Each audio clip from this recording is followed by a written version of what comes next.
We have grown our assets under management at a record pace to help improve the financial lives of more and more people. But we've done so in a responsible way so that we can return value to shareholders. So it comes down to my job is basically instilling confidence in our shareholder base.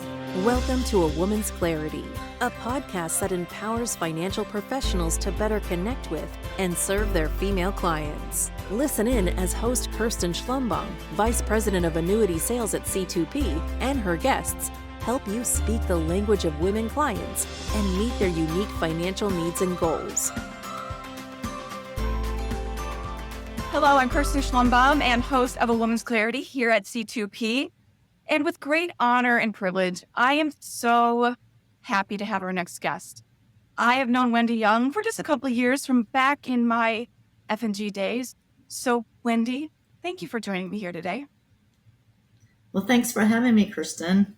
I'll start by saying that F&G is a public company, which means I spend a lot of my time interacting with internal and external relations, sell-side analysts, and investors. I lead the day-to-day activities of the finance function to my great senior leaders, and so I can focus on telling the F&G story. And that story has been that we have grown our assets under management at a record pace to help improve the financial lives of more and more people. But we've done so in a responsible way so that we can return value to shareholders. So it comes down to my job is basically instilling confidence in our shareholder base. And what is exactly your title, Wendy? I didn't say that in your introduction. Oh, sorry. That's okay, CFO. CFO. When I worked at F&G, I knew you as a Chief Risk Officer. So congratulations on getting the CFO role. That's amazing. But growing up, did you always want to be a CFO? Was this the career plan you actually had for yourself? No, actually, I thought I was going to be a genetic counselor. That's fascinating. That is so far different from being a CFO. Tell me more about that. Yeah, so I have a variety of deep interest in different topics, whether it's history, more on that later, biology, and math. During my senior year in high school, I had an advanced biology class. I did a research paper on genetics, and that really just got me thinking that I wanted to be a genetic counselor. So as I was finishing my freshman year in college, and I was at a junior college at the time, taking all my general classes, and I needed to figure out what I was going to major in so I could figure out where I was going to go for my junior and senior year. So that's not unusual for a kid not to know exactly what you wanted to do. So I looked to my father to get some advice, and my dad was a pension consultant, so in financial services. I discussed my love of biology with him and my desire to be a genetic counselor, and he wasn't enamored with the idea because genetic counseling was a new field outside of research to have a career path, so it was kind of uncharted. So he did a great job encouraging my other skill sets while discouraging me from becoming that genetic counselor. So he suggested I look at becoming an actuary. And from there, he suggested the Penn State University, or the Pennsylvania State University, aka Penn State, and off I went. Since this was his idea, I thought I was going to follow in his footsteps and be in the pension field, but I majored in insurance with a concentration of actuarial science. So that put me in the business school where I had a variety of classes, whether it was economic, finance, accounting, insurance specific across all the topics of insurance, and then of course actuarial science. And it just provided a great foundation for financial services. So you really aren't an accidental tourist in financial service. Like I wasn't in financial service. I was into social work, and I fell in love with what we do with risk management in financial services. So what changed your mind from pensions to life and annuities? Because that is a big switch. Yeah, it was. And I think it was the combination of all those different insurance classes that I had at Penn State, and then the experience that I had as an actuarial auditor at my first job at EY. So the combination of those two took me down the life and annuity path, and I didn't look back, and Dad was okay with that choice. I'm sure your dad was very proud of you, no matter what you would have decided, but he's probably really proud that you went into financial services. Yeah. So, if you had to do it all over again with your college career, would you do anything different? Would you change anything? Absolutely not. I've spent most of my career at F&G because of the company's mission and vision, and it's aligned with kind of the legacy that I would like to create for myself. Like as I learned the life and annuity business, I became profoundly aware of the significance that companies like F&G have on middle income Americans, whether it's helping them with retirement or providing security in the event of death. Growing up, I was fortunate that I didn't have to worry about those same kind of concerns that many do in our market. The peace of mind, the stability in times of difficulty. And I just get a lot of satisfaction on how big a role my job plays in meeting that mission and vision. And I just love my job, how my career has developed. Dad had read that research project. Well, regardless, I'm sure your dad's very proud of you. And I am, based on my time at F&G and being able to look back at the growth, I'm really impressed with what F&G does for families, for retirement, and for even women in this industry. What would you say is your most defining or most proud moments in your career path? I think it was finally becoming a fellow in the Society of Actuaries and then utilizing that as a springboard to get me where I am today. I'm fortunate to have chosen the path as an actuary. If you're not in the actuarial field, you may not be aware that the exams put pretty much everybody in the field on equal footing. If you pass the exams, you're getting the same pay raises, you're getting the same promotions as you're progressing through the actuarial stages. And then eventually you get to become a member of the Society of Actuaries. So when I graduated from college, and probably there were areas of financial services that are still the same because it's historically been dominated by males, but being an actuary opened the doors for me. I had a variety of opportunities because I was able to take my actuarial skills and then the knowledge of the business that I learned over time through special projects to take on the different roles that I've taken on at F&G. Well, what I'd love to say, and I'm going to say, is that my preconceived notion of actuaries and who they are was completely wrong. When I worked at F&G, it was blown away because personality and actuaries really never seem to go hand in hand, but you bring personality, and some of your actuaries are some of the most fun people I've ever met. So congratulations on that and your success. But being successful, I'm going to start over. Being successful is not always easy. What do you do in your daily practice to help you stay centered, focused, and on your path? Because it can be difficult, I'm sure. Yep. So not only did I love biology, but I also love history. So my favorite reading genre, which gives me kind of that balance of what I do for fun, is historical fiction.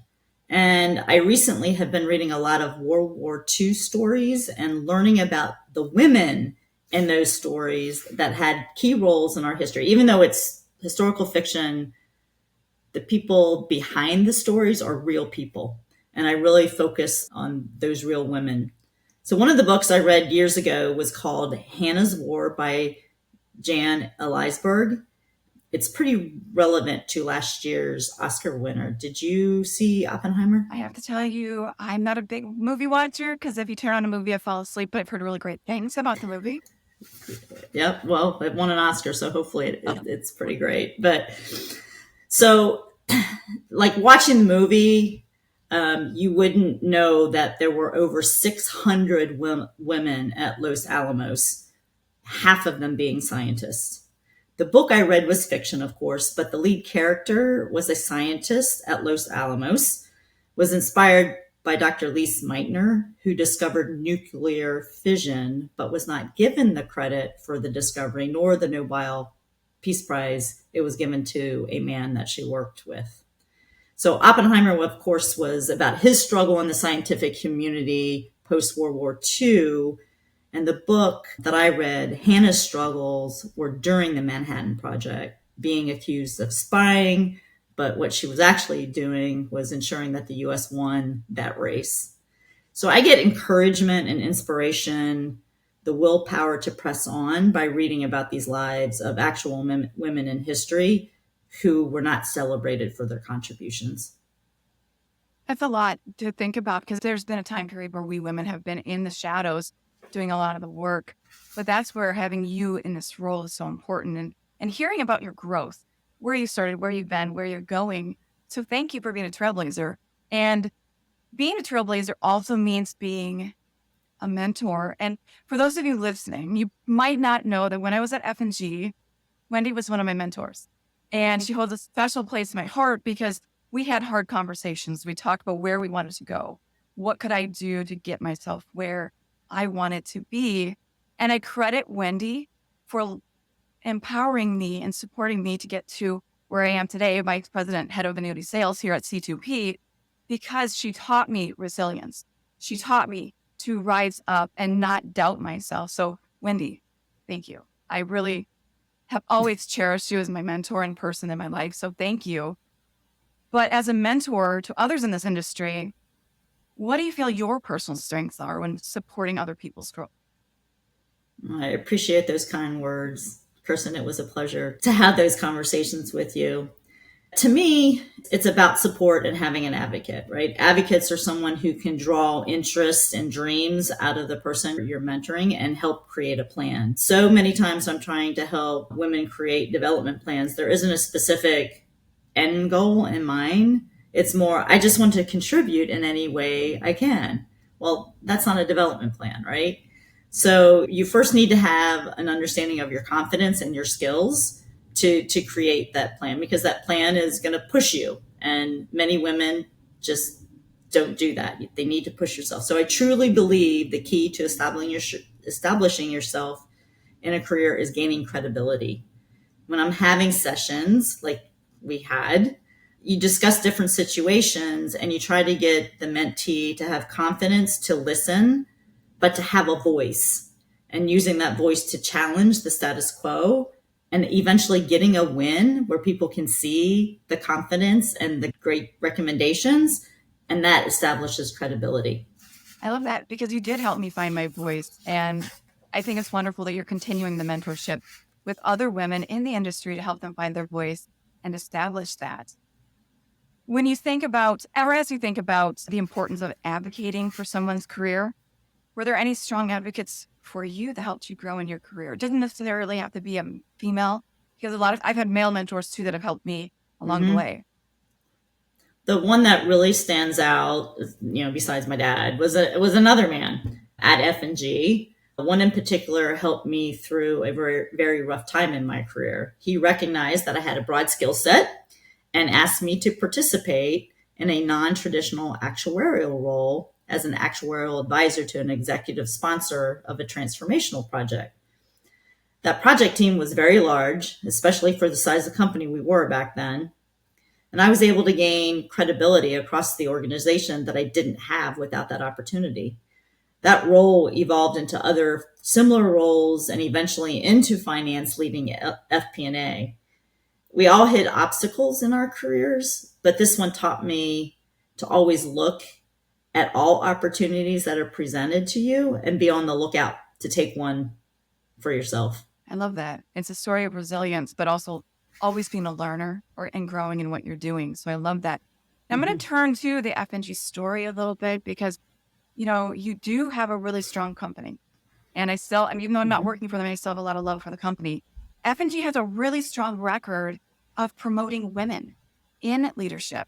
Can you talk about the culture at F&G and how the company is supporting and has supported women across the organization, regardless of whichever lane they're in? Sure. So at the center of our culture is a core value of inclusion. And it's the foundation for being collaborative, authentic, dynamic, and empowered, the rest of our cultural values. And we have lots of behaviors that we all expect people to exhibit underlying all of those values. And it supports all of us, including women. And I'm proud to be one of the many women in leadership positions at F&G. So in fact, over 1/3 of our VPs are female, and about 40% of our AVPs are female. And then women are also promoted on equal footing about 54% of the time. So this is great progress, and I'm actually part of that whole story, but we're aiming to do a lot more. And one of the contributors to making progress, I think, is very unique to the financial services industry. We call it flexibility first.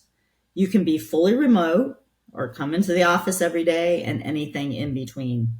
We leave it up to you to decide how you can be most productive and what makes it easier for you to focus on your whole self, both professionally and personally.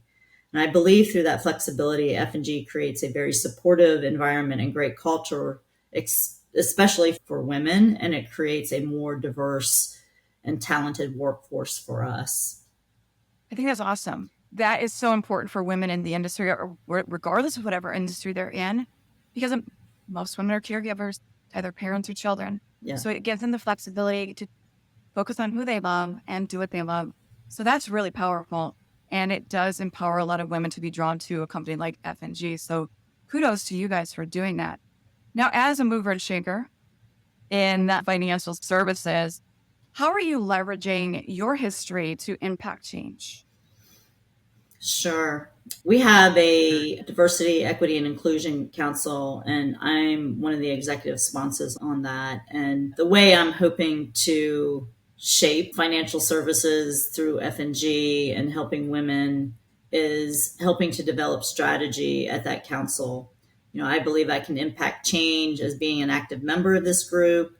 And one of the big things that we have done in this council with our strategies is that we've developed employee resource groups. And I'm very passionate about the whole council and the activities. And one of the ERGs is around women and women's allies. So it's called the Women's Empowerment ERG. It has over 200 members. And the ERG helps provide leadership and networking opportunities. And this is a group of amazing women at F&G. They do community events, sponsor training, have quarterly book clubs, and celebrate Women's History Month. And it just provides intentional time to spend together to become advocates for each other. And one of the big things that we've done in the past, and we'll be doing again in 24, is being one of the signature sponsors of Women Lead Change, which is an organization in Des Moines, which was where we have our headquarters. Each conference features nationally known keynote speakers and breakout sessions that provide the opportunity to learn new skills and enhance your career. And last year I had the opportunity to introduce a couple keynote speakers, and one of them was Captain Sandy from Below Deck. So it was such a great experience last year that I'm going to serve as an executive sponsor and guide the committees for the strategy for the planning of that event next year, or this year in October. How exciting. That's exciting. I love Captain Sandy. But what is more exciting to me is this program that you have 200 members. And I think it's important to really point out that it's just not women. You also have male allies, because together we can accomplish a lot more to change the voice, to change the temperature, and to move forward. So that is, to me, is really exciting news that F&G is doing that. So kudos to F&G for being impactful in Des Moines and in the industry for women and for inclusion. Now, from your standpoint, how does F&G really help build or bridge a relationship between financial professionals, advisors, and women? Because you have great products, but it's more than just product. Absolutely. It's more great products. Our success starts with the advisors and the F&G associates like you in the past, right? Where you're on the phone telling the F&G story to the advisors. We would not have had the exponential growth of the last 4 years without the groups working together to sell those products. But we need more women involved. I think, Kirsten, you were one of two on those sales desks, right? Way back when. That's why it's important to have such strong female leadership at F&G to help inspire the current and the next wave of women advisors and wholesalers. The leader of our retirement segment is a woman who gets to face off with the advisors, as well as our chief investment officer. two crucial roles in establishing trust with the advisor. F&G is also focused on building strong relationships and understanding the needs of our partners, especially our advisors, to make sure that we are providing the best service we possibly can. Our head of operations in retail is a woman. So on the protection side, we are very successful in a specific IMO channel. It's a niche subset called network marketing groups. The difference is how the advisors are recruited and trained. Many of these advisors are women and have contributed to our life insurance growth. The actual target market for these network marketing groups is smaller size contracts, and they're within specific cultural markets. So golf and insurance kind of go hand in hand like bread and butter. And there are a lot of events sponsored by a lot of insurance companies. I live in South Carolina, where golf is kind of a way of life down here. And it reminds me of one of the ways in which we are supporting women, and it's tied to the network marketing groups. We sponsor 3 female professional golfers that are part of the community where the network marketing groups are selling our products. That's amazing. I actually worked with those groups back in the day when I worked at F&G. And I hate to steal a line from an old commercial, but you've come a long way, baby. Of all the women in leadership, you've come a long way. I was employee number 7 when we opened up in Des Moines, and now you're at 1,200 employees. The growth is amazing and miraculous, and what you're doing in the community is great as well.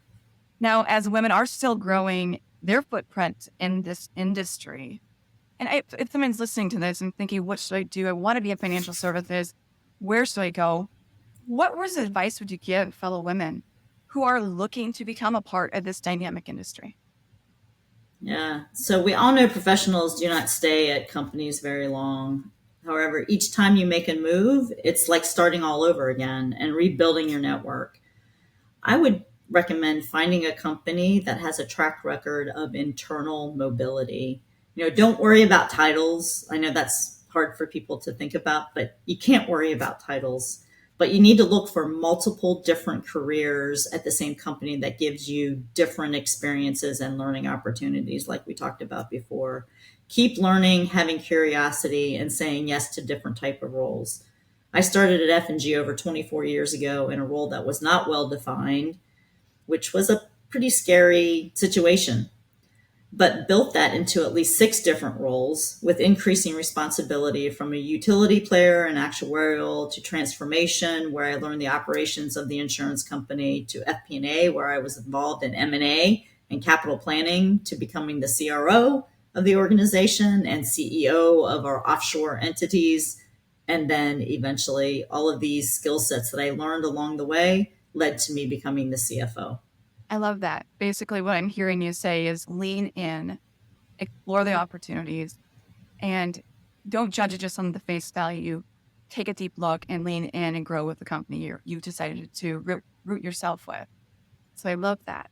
And as we're wrapping up our time together, Wendy, last question. I tend to ask this of a lot of my female guests when we're talking about being your own advocate and being in this industry. If you could go back and whisper something to yourself without changing your course and changing, your future, the history, what words of empowerment or encouragement would you give yourself? Well, I'll tell one last story. I was pretty unaware of the difficulty that women have establishing themselves in the financial services industry. When I first started out at 22, pretty naive, right? It slapped me in the face a year or so later. I was on a business trip as a young actuarial auditor. The client took us to the executive dining room for the company for lunch, and the maitre d' who was seating us told me that I was one of the first women to be allowed to eat in that dining room. This is in 1987, probably. It had just opened that day to women. So looking back, I am thankful I didn't have the added stress day one of having to constantly thinking about how to succeed in a male-dominated industry. I credit my dad for that. He gave me a great education. He prepared me to be financially independent, all without the pressure pointing to how difficult it was going to be for me. However, I have developed the skills over the years so that I have a voice at the table, So my advice would be believe in yourself, stretch to develop, and go after roles that build on where you want to take your I career. love that, Wendy. And I'm guessing your dad knew that you were resilient and strong enough to handle whatever came your way in this industry. So thank you for sharing that. Really powerful. And honestly, Wendy, thank you so much for being on this podcast. For those of you who are listening, Wendy means so much to me. And the fact that I get to talk with her about her origin story and where F&G has been and going, it's amazing. So, Wendy, thank you for joining me here today and our listening audience. Again, thank you for having me. Good to Great see to you. see you. And for those of you listening here today, please go out to LinkedIn and follow F&G. They provide great content that supports everything that Wendy has been talking about today. And they've done a lot of great things. And I want you to not only hear it from us, but to see it. So please go out, follow F&G on LinkedIn. Please like, subscribe, and share this podcast so more women can hear the great things that are going on in our industry. And whatever you do today, make it a great day. Thank you for listening. Thanks for tuning in to A Woman's Clarity, brought to you by C2P, an organization whose purpose is to educate, train, grow, and support holistic financial advisors so families can achieve true prosperity. Subscribe now and never miss an opportunity to learn how to become a more proactive, holistic advisor to the fast-growing female client base. Visit c2penterprises.com to learn how we can help support and enhance your business. At the time of delivery and any subsequent publishing, information was deemed reliable but is subject to change by the time of listening or viewing.